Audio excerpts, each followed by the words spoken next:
Hello, my name is Sherwood, and I will be reading an excerpt from this book, The Last Thing, a collection of short stories by Leopold Lahola, translated jointly by me and my husband Peter Sherwood, and published in April by Karolinum Press in Prague as part of its series Modern Slovak Classics.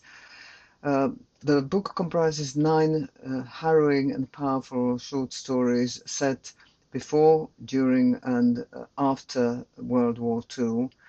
And the writer, Leopold Lahola, is virtually unknown abroad and almost forgotten in his native Slovakia. This will be an excerpt from the story entitled In the First Person. That sultry summer, the first after the end of the war, I didn't feel like seeing any of my friends. It was a time for making a tally of those who had survived. There was as yet no clear boundary between those who were alive and those who were not. A wife did not yet know whether she was a widow. She might find out in a year's or 10 years' time, or she might never know. On occasion, I'd be invited to dinner by a woman whose only son died in the mountains just before liberation. She behaved as if her naughty son kept being late for dinner. He was seen alive and well only 2 days before liberation. I'm sure he'll be back any day now. All the prisoners of war are coming back these days.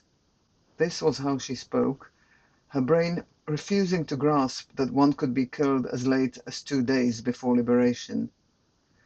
1 year later, after her son's name appeared in gold letters carved into black marble on a monument to the fallen heroes, she said, "They had no right to put his name on that black slab. They should have waited a bit longer. This way, they're killing him prematurely." When you met someone, it was best to avoid asking questions about those who were not there. No one could be sure if that person was still alive. This was a new phase, a new beginning, which may have sprung from nothing, but it was a nothing that was nevertheless preceded by a horrific past. People went to enormous lengths to discover where their brother had died, where exactly their father had been hanged, or whether their neighbour's twins had been sent to the gas chamber together or separately. In a word, it was a replay of hell. Many of those who came back were unable to come to terms with the fact that life was exclusively for the living. They were astonished to find that every apartment was occupied, every cinema screening sold out, every item of clothing left behind badly worn, the abandoned fields again being cultivated, and every seat on every train occupied. Life carried on without feeling the absence of a single person.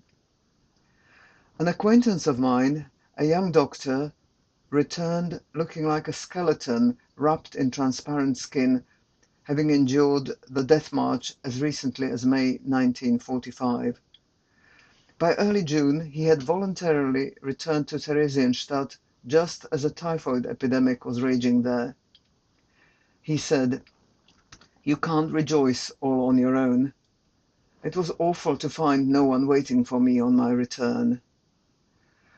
When his attempt to perish in a typhoid-stricken camp failed, he enlisted as a medic in a jungle somewhere in the Belgian Congo. He had to pledge not to leave his post for the first 5 years. It was no secret that 5 years in the equatorial climate made people so lethargic that they rarely asked for leave in Europe. I told him, "What you're doing is pointless. There is something wrong with you." He replied, "You're right. What is wrong with me is me. I am broken. Death has taken some, while leaving others completely broken." "We may be broken," I objected, "but we are alive, and that's all there is to it." He smiled and said, "We are not alive. We have simply survived, and that's not the same thing."